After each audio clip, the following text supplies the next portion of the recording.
본인이 총선 때 외쳤던 2조 심판론, 이재명 조국 심판론, 여기에 올인을 해야 됩니다. 윤 대통령, 한동훈, 다음 아시아투데이 김현심청 분석입니다. 오늘 오후 용산에서 면담, 김 여사 문제 두고 당정 분수령. 자, 당정 분수령, 당정의 분수령뿐이 아니고 저는 우파 진영 전체의 갈 길이 달라진다고 봅니다. 오늘 이 회담 결과에 따라서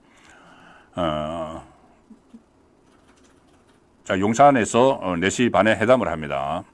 윤석열 대통령과 한동훈 국민의힘 대표가 21일 향후 당정관계의 중요한 분수령이 될 이 면담을 진행을 한다. 면담이라는 표현을 써서 처음에는 독대라고 했는데 이 정진석 비서실장이 배석을 합니다.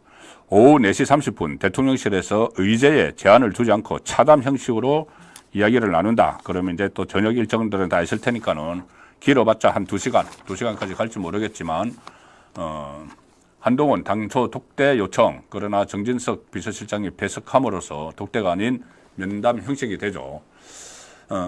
김건희 여사를 둘러싸고 제기된 여러 의혹에 대해서 해법과 관련한 한동훈의 건의사항을 주로 논의를 하는데 벌써 이미 세 가지를 요구를 했죠. 한동훈 대표는 대통령실, 그러니까 김건희 여사와 관련된 대통령실 인적 쇄신, 김건희 여사의 대외 활동 중단, 김건희 여사의 의혹 규명 협조, 이 3대 요구사항을 공개적으로 내놨습니다. 공개적으로 내놓은 것도 저는 탐탁지 않다고 몇 차례 말씀을 드렸죠. 그 건의는 할 수 있지만 공개적으로 하는 건 아닙니다.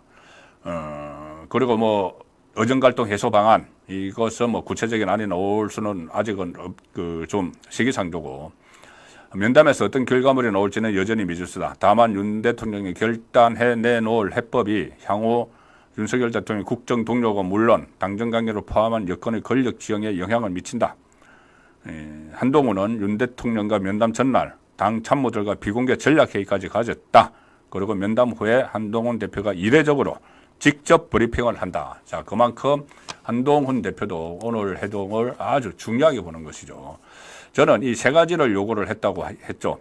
김건희 대외활동 중단, 그리고 대통령실, 김건희 여사와 관련된 대통령실 인적 쇄신, 한마디로 김건희 라인을 없애라는 이야기입니다.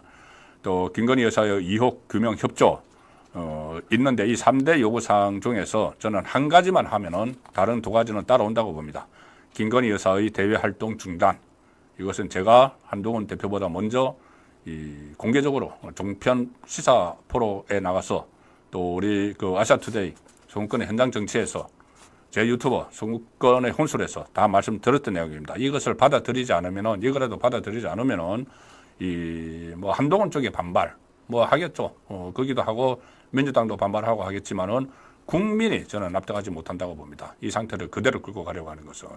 그래서 오늘 이게 한 이 정도라도 김건희 여사의 대외활동 중단 정도라도 나오고, 그 다음에 한동훈은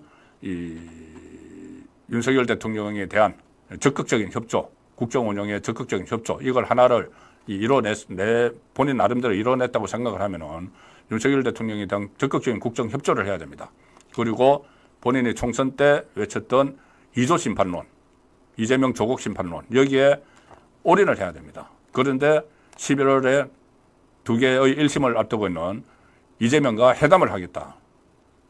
오늘 윤석열 대통령과 면담하기 직전에 그건 아주 잘못된 선택이라고 저는 말씀을 드립니다. 이게 무슨 뭐 이재명이 말한 지 한 3시간 만인가 4시간 만인가 나왔기 때문에 지금이라도 뭐 철회를 하는 게 낫습니다. 1심 선고 보고 하자고. 만약에 정말 자꾸 민심 하는데 1심 선고 보고 하자고 해야 됩니다. 1심 선고 얼마 안 남았습니다, 이제. 1심에서 유죄가 나오면은, 그 다음에 대법원 확정 판결되면은 당대표가 날아갈 사람인데, 국회의원직도 떨어지고, 자기 대통령 선거도 나오지 못할 사람인데, 그럴 위기에 서 있는, 그렇게 가능성이 높아진 사람과 무슨 만나서 민생을 논의를 합니까? 그것은 이재명의 술책에 넘어가는 그 밖에 안 됩니다.